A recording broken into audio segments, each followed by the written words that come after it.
Buenos días, bienvenidos a todos los que nos acompañáis hoy aquí, también a quienes nos siguen a través de lasprovincias.es en streaming. Bienvenidos a esta 9ª edición de BI International, porque estamos en un evento internacional en el que además vamos a escuchar a muchas personas que nos van a inspirar. Y nos van a inspirar porque, yendo de la mano de las provincias y Cámara de Valencia, acompañados también por Valencia y por el Banco Sabadell, más que nunca y tras esta dana que ha estremecido a medio mundo, toca avanzar y hacerlo con determinación, porque tenemos mucho que ofrecer. Y si no, que se lo digan a todas estas empresas que en su día apostaron por mirar hacia afuera y han logrado llevar el nombre de Valencia más allá de nuestras fronteras. En esta edición nos queremos centrar en la descarbonización de los mercados internacionales, un desafío que todas las empresas que se han aventurado al exterior saben que tienen que afrontar como una de las claves en esta competitividad empresarial tan necesaria para luchar en igualdad de condiciones. Y para empezar esta jornada, donde vamos a escuchar a personas, como ya he dicho antes, que nos van a inspirar mucho en este camino lleno de retos, doy la bienvenida a Emi Boix, CEO de EMAC Grupo y presidenta de la Comisión de Sostenibilidad de Cámara de Valencia, que nos va a dar la bienvenida oficial. Gracias, Emi.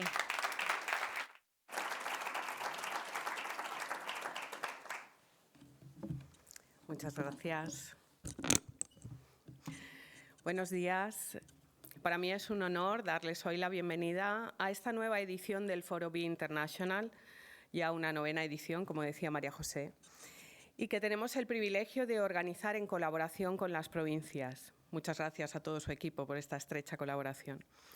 Quiero comenzar precisamente agradeciendo su apoyo y su compromiso continuo, que han sido esenciales para nosotros en la consolidación de este encuentro como una cita imprescindible para los profesionales y empresas que estamos relacionados con el comercio internacional. Gracias también a todos los asistentes por estar aquí hoy, por seguirnos, demostrando una vez más que el futuro del comercio internacional depende de la capacidad de las empresas para adaptarse, para innovar y colaborar. El tema que nos reúne hoy no podría ser más pertinente: la descarbonización y su impacto en los mercados internacionales. Estamos en un momento clave en el que las empresas enfrentamos el desafío de integrar la sostenibilidad como un eje estratégico en nuestra competitividad. Hablamos de estrategia, hablamos de sostenibilidad, hablamos de internacionalización. Y todo esto es aplicable a cualquier empresa, de cualquier dimensión, de cualquier carácter, sea una multinacional o un pequeño negocio. Todas las empresas tenemos que preocuparnos por estos temas. Desde Cámara Valencia entendemos que la transición hacia modelos de negocio más sostenibles no es una opción hoy en día, sino una necesidad urgente para cualquier sector. Las demandas de los mercados internacionales, las normativas que son cada vez más estrictas y, sobre todo, la responsabilidad que tenemos con las generaciones futuras nos exigen actuar con decisión y con una visión de futuro.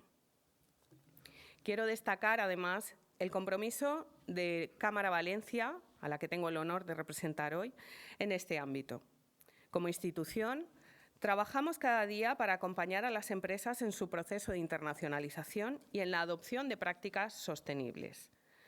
Desde la puesta en marcha de los servicios de asesoramiento en sostenibilidad y regulaciones internacionales hasta iniciativas como este foro. Nuestra misión es ser un aliado estratégico que las empresas en la Comunidad Valenciana puedan no solo adaptarse a cambios, sino liderar en los mercados globales. Este foro es una buena muestra de lo que podemos lograr cuando unimos fuerzas. Gracias a nuestros expertos invitados hoy, tendremos la oportunidad de profundizar en temas clave como el cálculo de emisiones, la taxonomía verde o las estrategias para implantación efectiva de la descarbonización en nuestras empresas. Quiero agradecer especialmente a los panelistas y nuestros ponentes de hoy que compartirán con nosotros su experiencia, su conocimiento, aportándonos una visión práctica y estratégica a los retos que enfrentamos.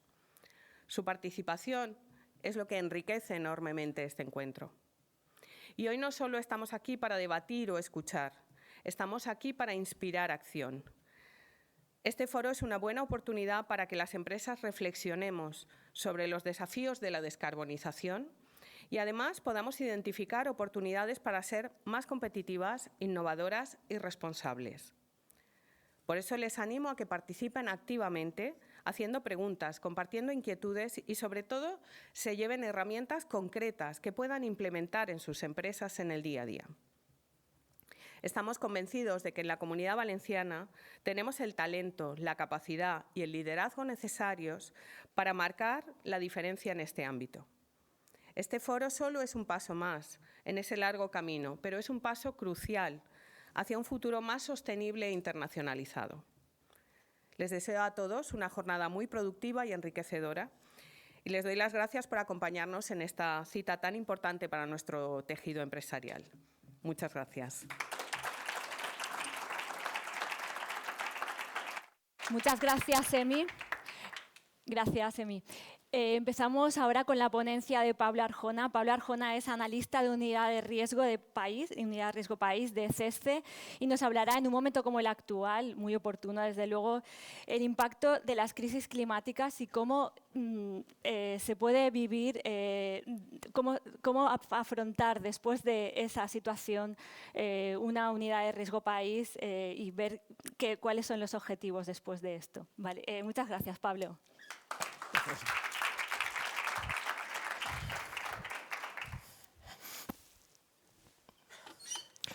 Muchas gracias por acompañarnos en la jornada de hoy. Muchas gracias a las provincias, la Cámara de Comercio, Sabadell, la Autoridad Portuaria, por la invitación, sobre todo, y también por la organización, especialmente teniendo en cuenta la dificultad de las últimas semanas. En los próximos 40 minutos vamos a hablar de clima, vamos a hablar de geopolítica, vamos a hablar de economía, vamos a ver cómo, en cierta forma, el petróleo, las renovables, incluso la industria del cacao, del café, están relacionadas. Porque la descarbonización es algo global que afecta a todos los países, afecta además de una forma muy desigual y también afecta a todas las empresas. Y por eso algunos consideran que lo que está ocurriendo es una revolución similar a la que supuso el uso masivo del carbón en el siglo XIX.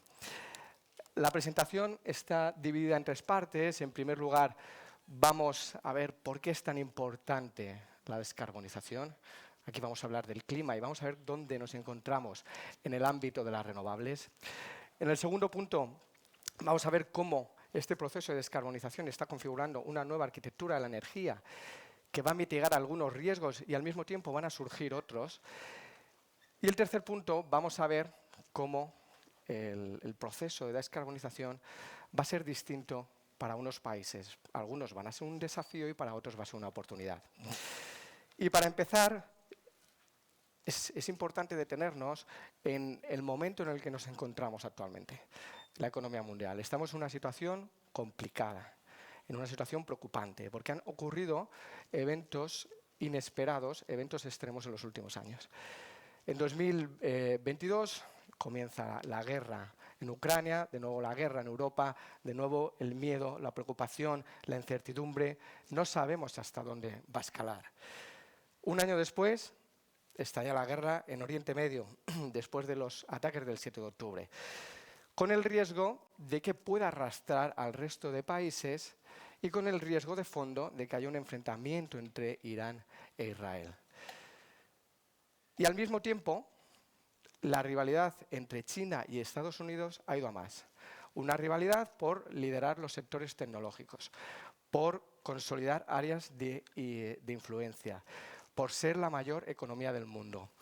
Y eso tiene efecto, lo estamos viendo, cómo los aranceles han trastocado las cadenas de valor. Estamos en un mundo más complicado, un mundo más enfrentado. Sin embargo, hay algo que todavía nos une a todos mínimamente, y es la preocupación climática.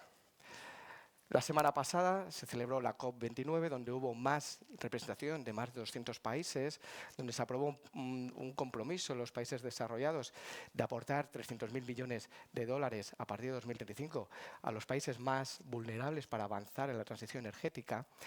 Y el próximo año tendrá lugar en Brasil. ¿Y por qué esto nos une? ¿Por qué nos une la lucha climática?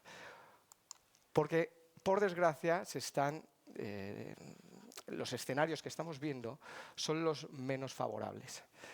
La semana pasada, la Organización Mundial de Meteorología publicó un informe, coincidiendo con la COP, de la variación de las temperaturas en el último siglo. Y el informe indicaba que 2024 va a ser el año más cálido de la serie. Y no solo eso, resulta muy preocupante que la variación de la temperatura en comparación con la era preindustrial va a ser de 1,5 grados. Estamos ya muy cerca del límite que se estableció en el Acuerdo de París. Podría pensarse que 1,5 grados no es una variación significativa. Sin embargo, lo que los datos nos indican es que es suficiente para cambiar de una forma muy intensa los patrones climáticos. Y aquí tenemos los datos de los eventos climatológicos extremos. Lo que vemos es cómo ha aumentado sensiblemente en las últimas décadas, cómo desde 1980 se han cuadriplicado. Y además, están aumentando todo tipo de eventos climatológicos extremos al mismo tiempo.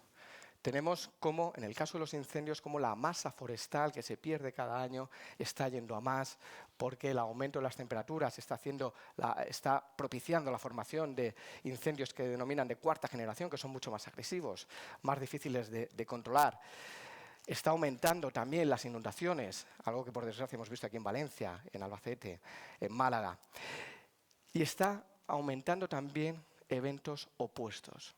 Las sequías. Está aumentando todo de forma simultánea.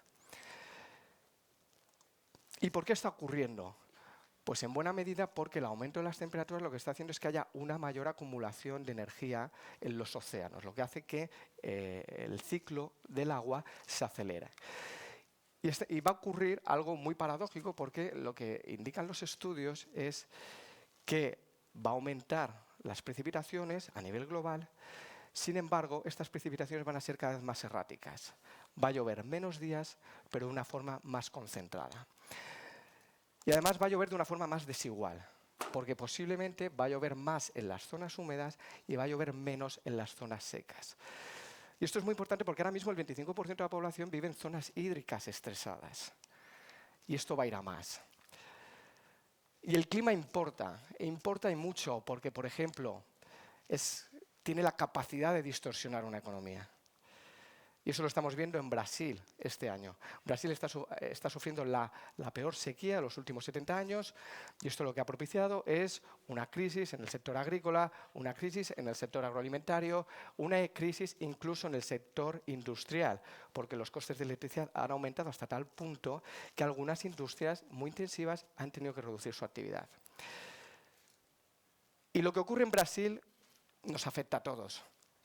Y nos afecta a todos, por ejemplo, en algo tan cotidiano, tan común como el café.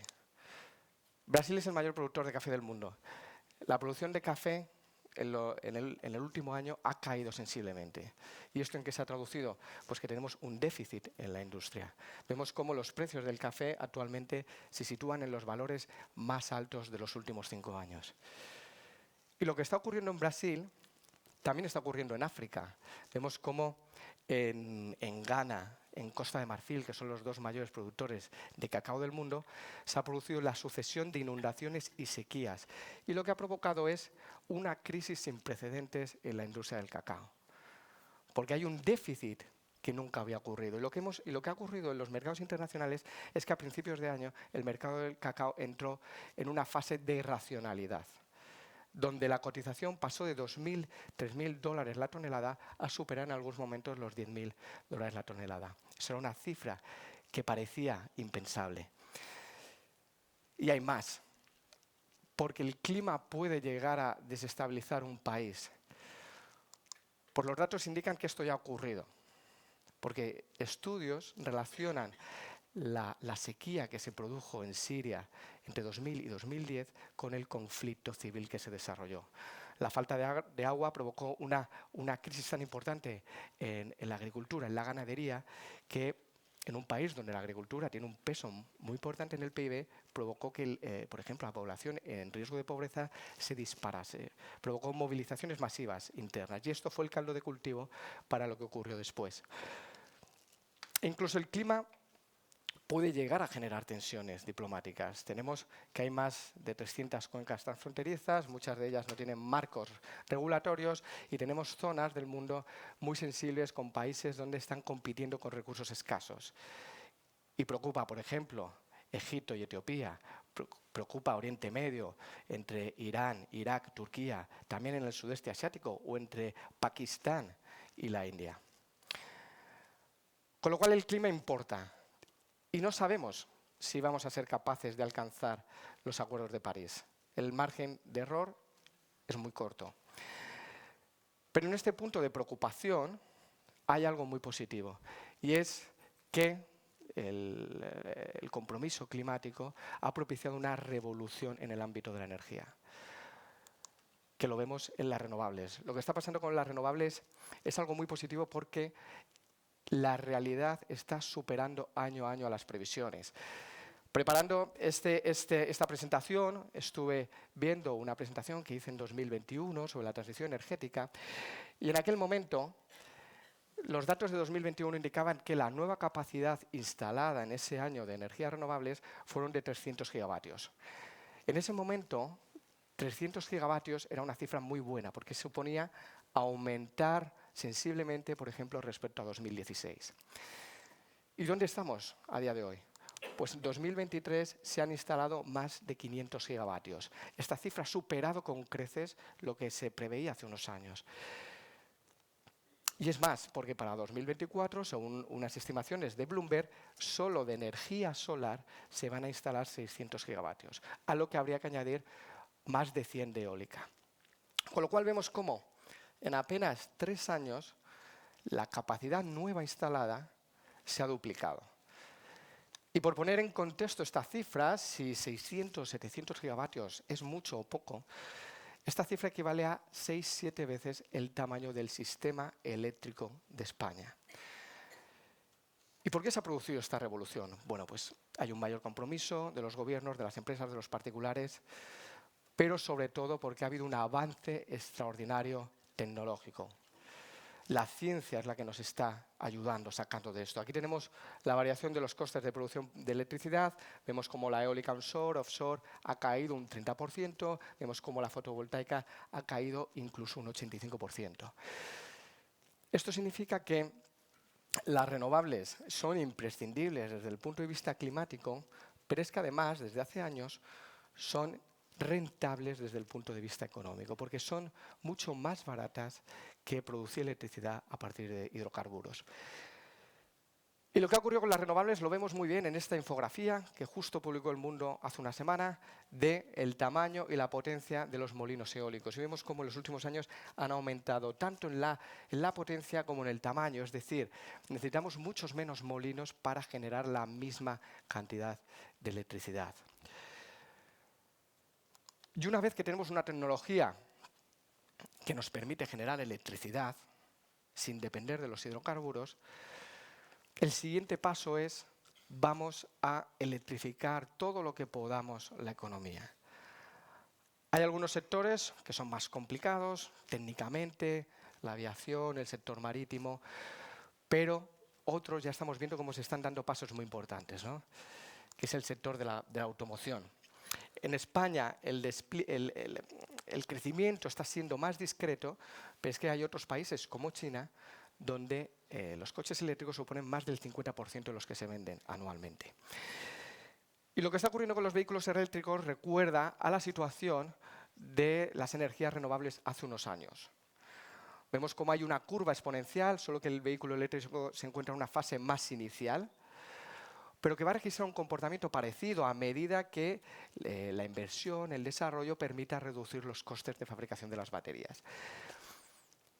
El año pasado se vendieron 14 millones de vehículos eléctricos, esto supone el doble que hace 2 años, y para 2050 se espera que se vendan más de 2.000 millones de vehículos eléctricos, que haya un parque automovilístico de más de 2.000 millones. Y esto es muy importante porque el despliegue de renovables, el despliegue de vehículos eléctricos lo que supone es la sustitución del consumo de barriles de petróleo. Y esto lo estamos viendo en China.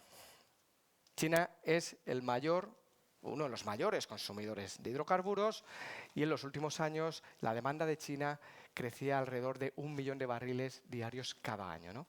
Y lo que estamos viendo es que está entrando una fase de estancamiento.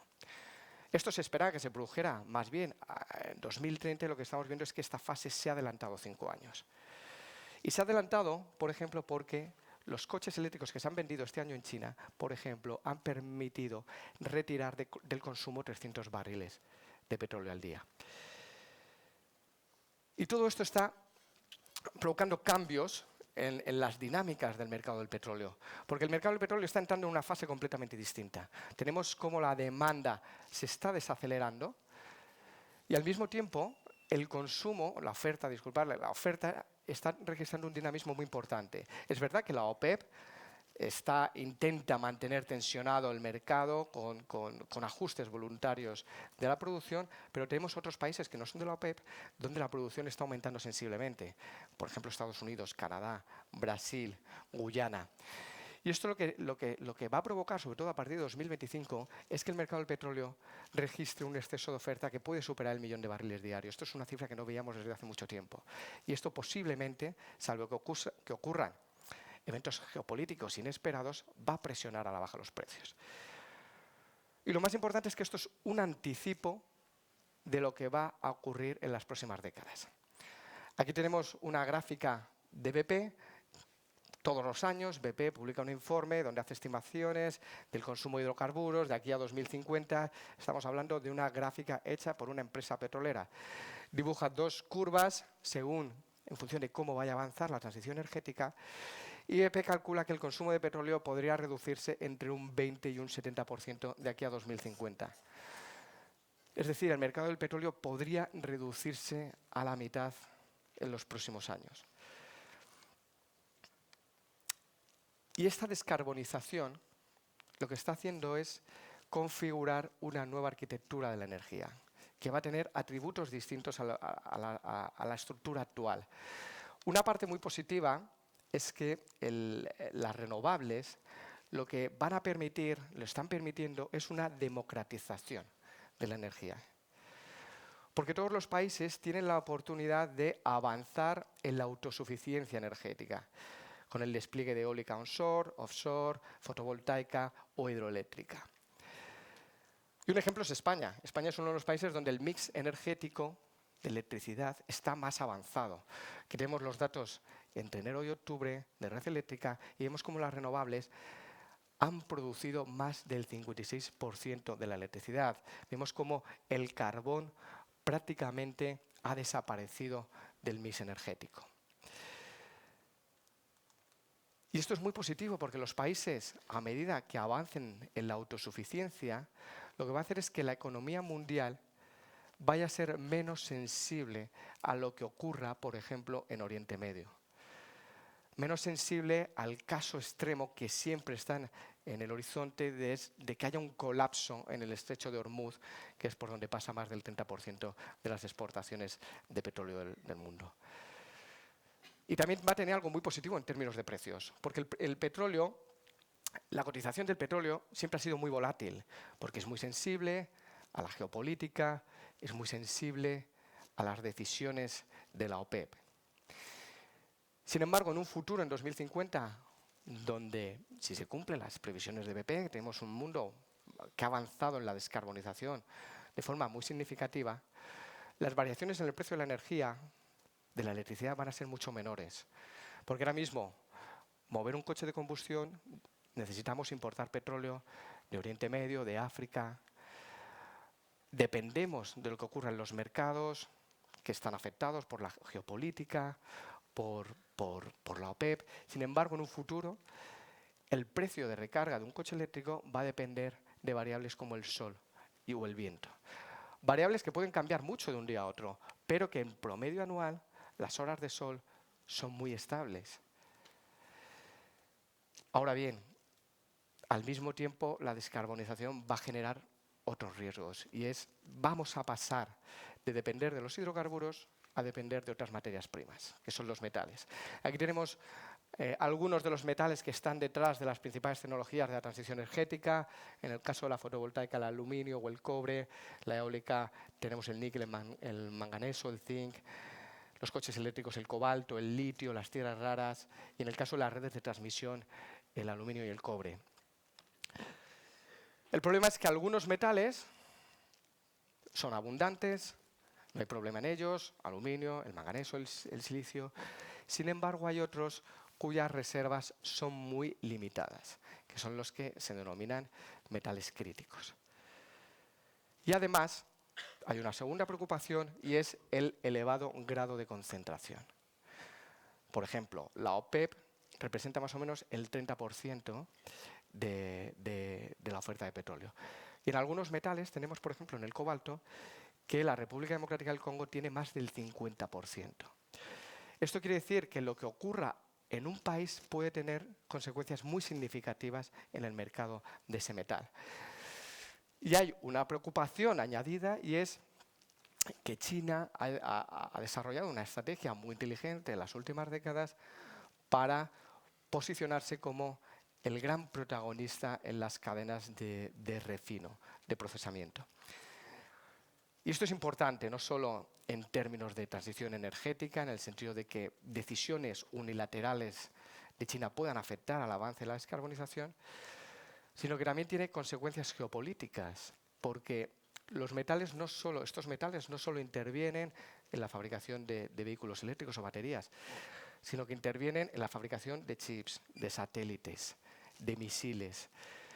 Con lo cual, la capacidad, por ejemplo, de Estados Unidos de mantener sus capacidades defensivas o de ser la principal potencia económica va a depender de garantizar un correcto suministro de estos metales. Con lo cual, los metales críticos cada vez van a tener un mayor peso en la agenda diplomática, en la agenda exterior. Y entramos en la última parte porque la transición energética, la descarbonización, va a tener efectos desiguales y para algunos países va a suponer un enorme desafío. Los países que van a ser o que son más sensibles van a ser los países petroleros. Hay países donde el petróleo representa más de la mitad del PIB, representa la mayor parte de los ingresos fiscales, la mayor parte de las exportaciones. Con lo cual, la desconexión de la economía mundial de los hidrocarburos amenaza su modelo de crecimiento. Ahora bien, la capacidad de los países petroleros de mitigar este desafío va a variar mucho entre ellos. Porque posiblemente lo que va a ocurrir es una canibalización del mercado. Aquí tenemos una gráfica del peso que va a tener la OPEP. ¿Por qué? Porque tenemos que hay países donde el coste de extracción es muy reducido, como Arabia Saudí, Emiratos Árabes, que puede estar por debajo de los $20 el barril. Y hay otros países donde los yacimientos son offshore, en aguas ultraprofundas, o las arenas bituminosas, donde el precio de extracción puede superar en algunos casos los $60. Y además hay una segunda particularidad, y es que los países de Oriente Medio tienen un nivel de reservas de hidrocarburos extraordinario. Por ejemplo, Emiratos Árabes Unidos tiene más de 100.000 millones de barriles. Es posible que parte de esos barriles nunca se vayan a extraer.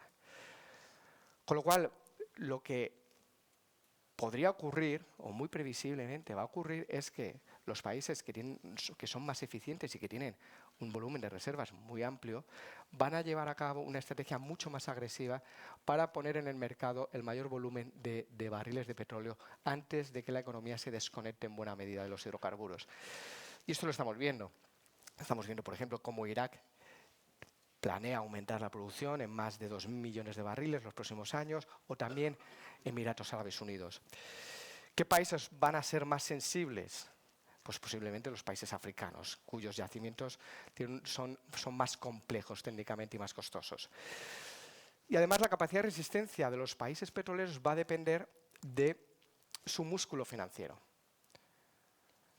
Los países africanos tienen un margen menor, una capacidad económica más limitada, Pero por el contrario tenemos que hay países de Oriente Medio que han acumulado en los últimos años, las últimas décadas, un volumen de activos extraordinario. Por ejemplo, Emiratos Árabes Unidos tiene en fondos soberanos alrededor de 1,5 billones de dólares, una cifra que supera al tamaño de la economía española.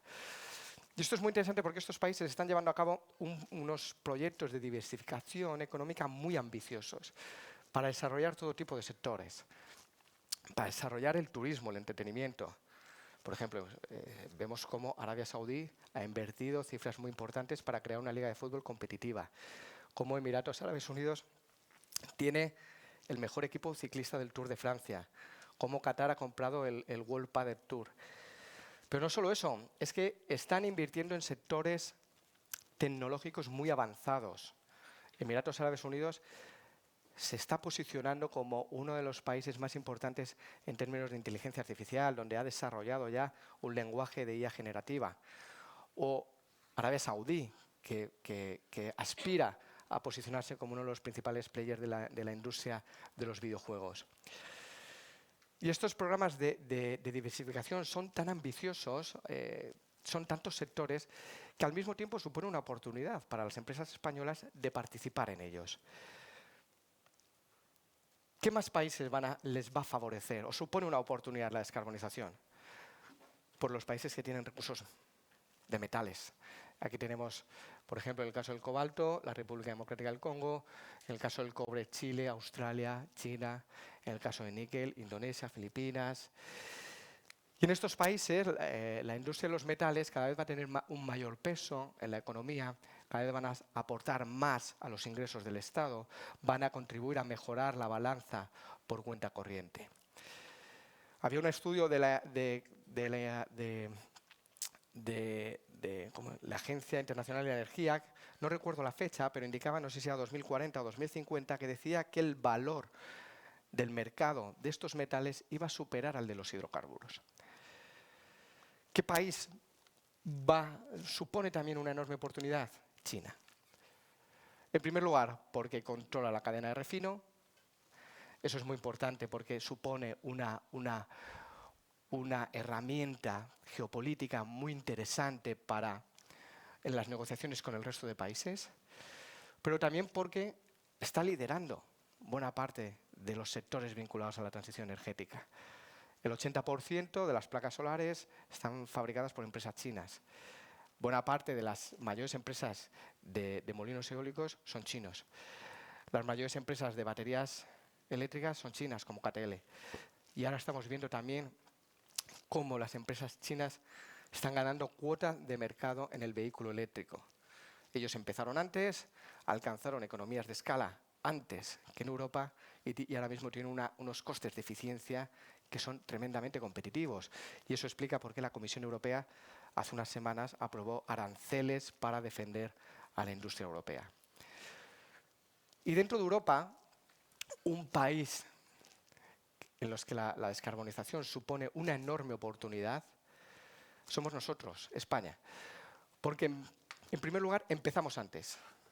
Y como empezamos antes que el resto de países, hemos podido construir un tejido industrial que es muy competitivo. Tenemos empresas que están liderando proyectos de la transición energética. Y uno de los mejores ejemplos son los parques de eólica offshore, porque tenemos empresas que diseñan y desarrollan los proyectos, como Iberdrola. Tenemos empresas que pueden fabricar aerogeneradores, como es el caso de Gamesa. Tenemos empresas que hacen los monopilotes, que son las estructuras que se fijan al fondo marino y permiten sostener los molinos eólicos. Esto es Navantia. E incluso hacemos las subestaciones eléctricas, que las hace Dragado Offshore. Que si habéis estado en Cádiz en los últimos 2 o 3 años, igual os habéis fijado en estas infraestructuras que son muy llamativas, que se fabrican los astilleros, muy cerca de los astilleros de Navantia, al lado del Puente de la Constitución.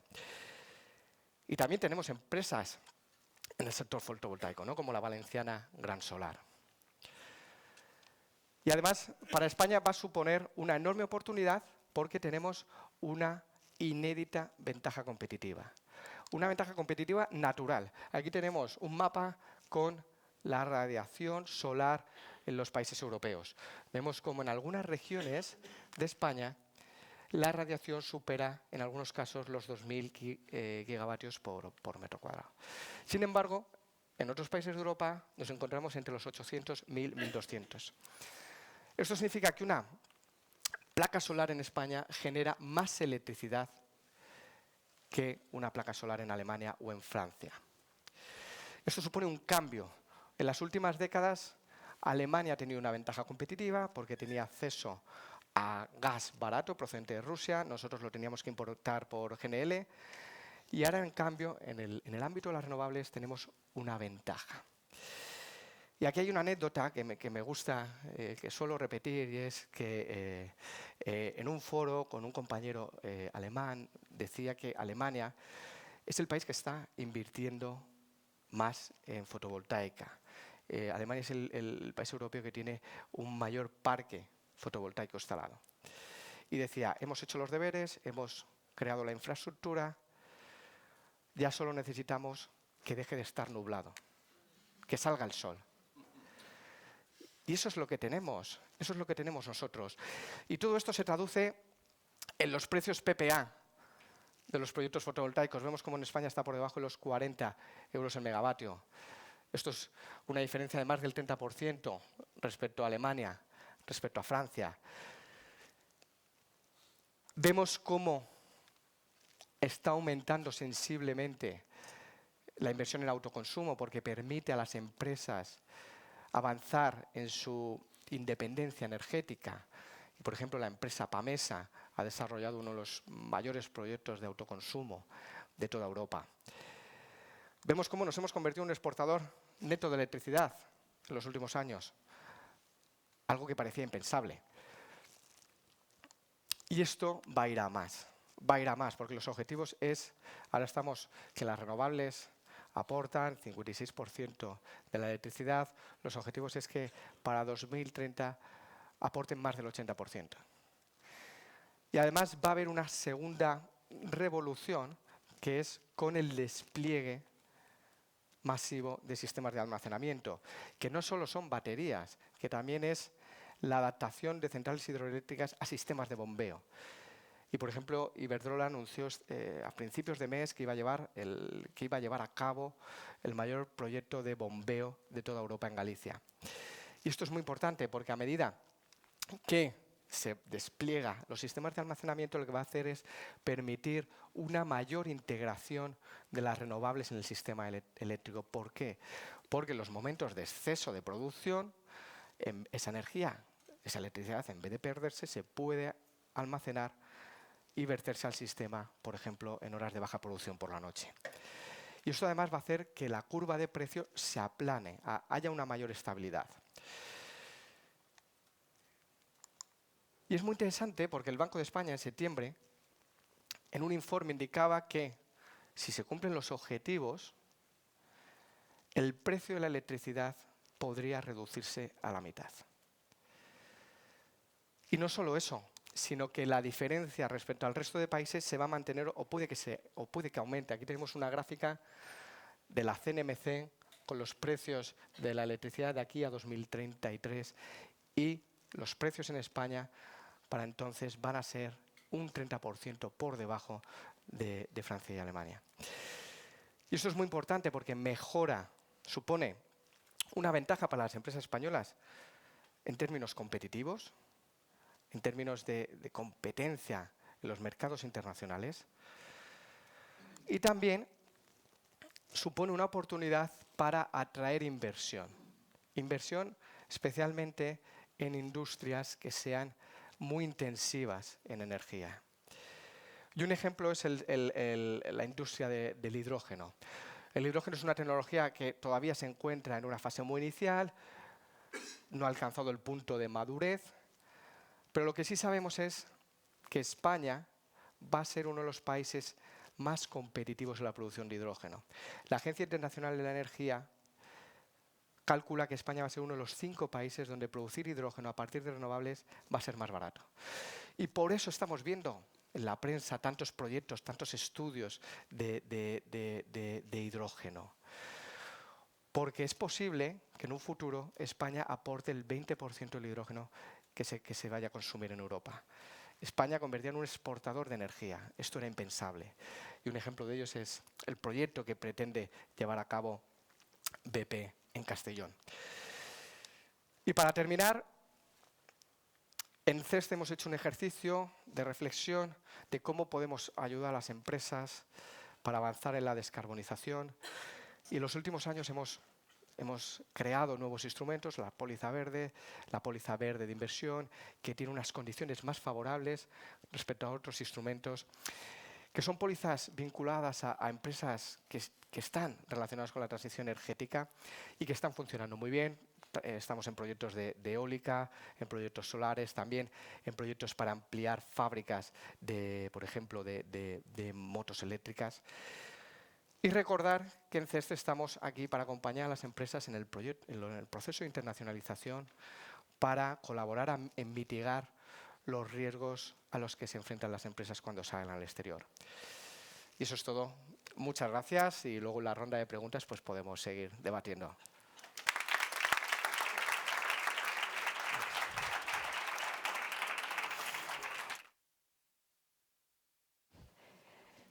¿Hacemos las preguntas ahora? Bueno, pues Yo creo que ahora podemos hacer una ronda de preguntas, si os parece. ¿Alguien que quiera? Muchas gracias. Espera, el micro, por favor, y así te escuchan todos. Sí. Hablabas de esa concentración de metales a nivel global. ¿Cómo puede afectar la escasez de metales en un futuro para la descarbonización? Pues es curioso porque en términos de, por ejemplo, precios de la electricidad, el impacto no es tan intenso, porque si ya tenemos una infraestructura desplegada, ¿qué ocurra con la cotización de los metales? Ya no nos va a afectar a los paneles que ya tenemos instalados, a los molinos o a los coches que ya están, ¿no? Eso es distinto al petróleo, porque si hay un cortocircuito en los mercados del crudo, los coches no funcionan, las industrias no funcionan. Lo que sí puede ocurrir es, por un lado, que se ralentice el avance en la transición energética. Y por eso es cada vez una mayor preocupación para las economías, sobre todo occidentales, para Estados Unidos, y están explorando todo tipo de alternativas a la vez. Una de ellas es pues, reforzar los acuerdos de colaboración con países que, por así decirlo, no están tan próximos a la esfera de China, ¿no? Que todavía Occidente tiene peso, pues reforzar la alianza con ellos para asegurarse de alguna forma el suministro. Otra vía que se pretende avanzar es en la parte del reciclaje. Los metales tienen algo muy positivo porque el petróleo no se puede reciclar, se consume y ese barril ya desaparece. En cambio, los metales, en algunos casos, se pueden reciclar y reutilizar de forma permanente y tenemos algunos metales donde el porcentaje de aprovechamiento puede superar el 70%. Solo que esto es un desafío tecnológico muy importante y que se tiene que avanzar en ello, ¿no? Esa es una de las grandes esperanzas. Y luego, por último, pues sustituir los metales que sean más sensibles por materias primas que sean más abundantes, ¿no? Estamos viendo cómo están una línea de investigación, son las baterías que utilicen sodio, reducir, por ejemplo, el cobalto y utilizar metales más abundantes, ¿no? Por ejemplo, sustituir el cobre por el aluminio en las redes de transmisión, ¿no? Lo que pasa es que no se puede asegurar. Ahora mismo, ¿no? Lo que sé es qué cosas podemos hacer para mitigar ese riesgo que está ahí y que va a estar ahí.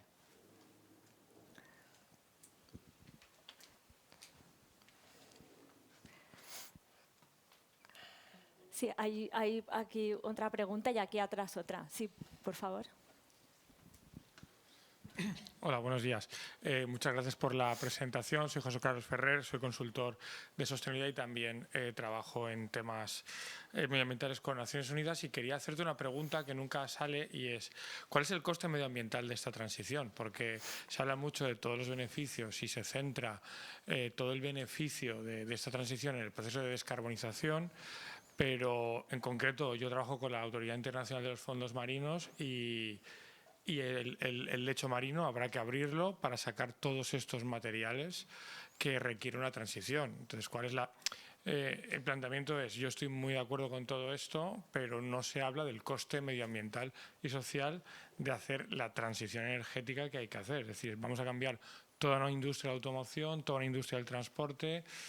Esto tiene un coste que no está siempre encima de la mesa. Sí, es una revolución energética que tiene sus pros y sus contras, ¿no? Desde luego no es perfecta. Y, por ejemplo, los proyectos mineros son muy contaminantes. Y esa es una de las preocupaciones, ¿no? Sobre todo en Occidente, ¿no? Cómo podemos reducir el impacto ambiental en los proyectos mineros, ¿no? Pero siempre va a haber un impacto, ¿no? La duda es, ¿qué hacemos? Porque si no hacemos esto, ¿cuál es la otra alternativa, ¿no? Es cierto que hay daños colaterales muy importantes, pero al mismo tiempo hay algo muy positivo que sí que estamos viendo, y es que parece que las emisiones de CO2 a nivel global parece que están entrando en una fase de estancamiento. Entonces, bueno, esto es valorar los pros y los contras y, desde luego, algo hay que hacer, ¿no? Porque depender de los hidrocarburos de forma permanente sabemos que esa no es la solución.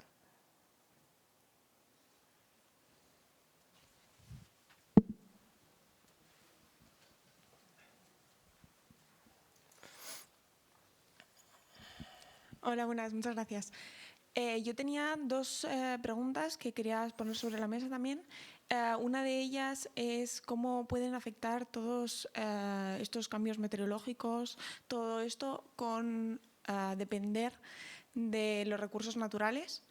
Y luego la otra es cómo la fabricación de los módulos fotovoltaicos en China puede afectar, creando un monopolio, cómo esto dentro de la guerra entre China y Estados Unidos puede también tener un gran peso.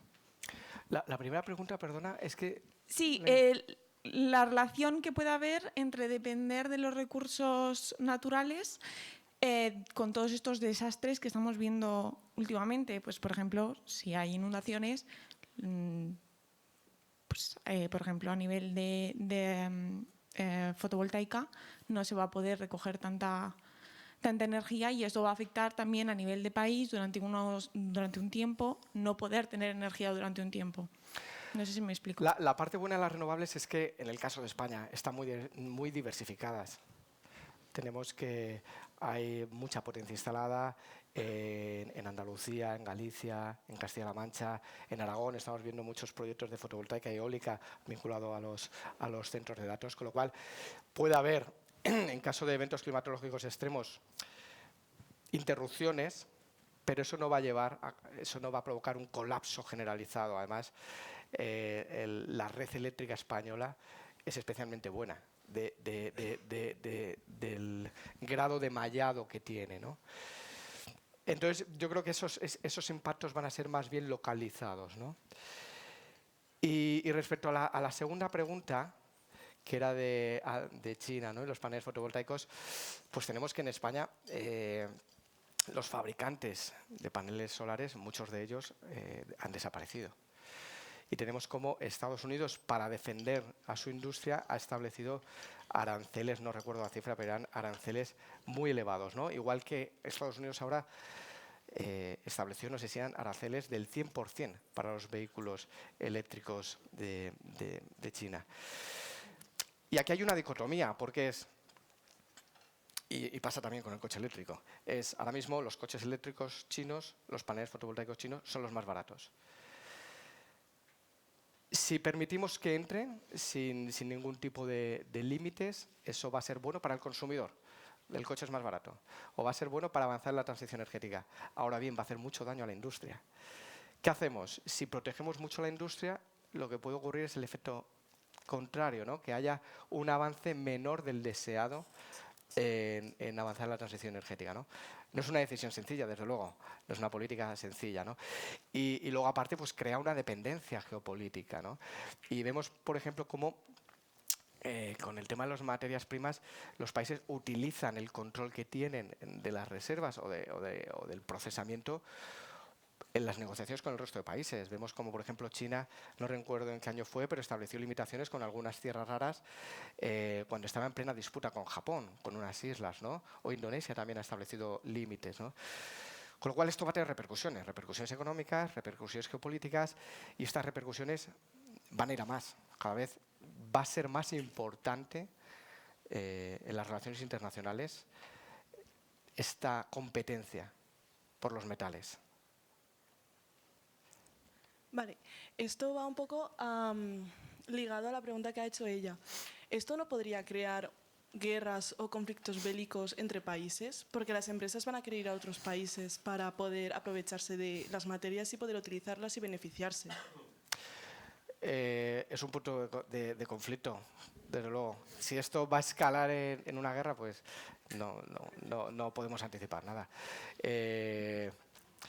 Yo creo que más que una guerra, porque tenemos que los yacimientos de metales están en República Democrática del Congo, en Chile, en Indonesia, en Filipinas, ahí no va a haber, yo no veo un riesgo alto de conflicto. Lo que sí puede ocurrir es que esto sea un añadido más en la tensión entre Estados Unidos y China. Eso es muy evidente. Eso va a ocurrir y eso va a ir a más, ¿no? Vamos a ver, ahora llega Trump, vamos a ver qué ocurre, ¿no? Si Trump apuesta por una estrategia más agresiva o menos agresiva de lo que pensamos, pero desde luego esto añade tensión. Esto añade tensión porque es competir por unos recursos limitados. Y unos recursos, como comentaba antes, participan en la fabricación de móviles, de misiles, de satélites, de chips, de automóviles, de todo. Buenos días. Buenos días. 2 preguntas. Una, tras la pandemia, Europa se da cuenta de la dependencia de China en muchos productos, ¿vale? Y establece una política de autonomía estratégica. ¿Hasta qué punto ha avanzado o va a lograr esa autonomía estratégica, y sobre todo en estos metales y tierras raras, que depende tanto, seguimos dependiendo tanto de China, incluso de las placas solares y de todo? Eso por un lado. Por otro lado, se supone que Europa también tiene una política energética común. Sin embargo, Francia está apostando por la energía nuclear y en España estamos cerrando centrales nucleares y apostando que sí que es energía verde a través de las renovables, pero también es más inestable o sea, si no hay sol o si no hay aire, pues sube y baja más la producción de energía. No sé. Vale. Empiezo por esta segunda. Bueno, el tema nuclear es muy sensible. Es muy sensible y es un debate muy amplio, ¿no?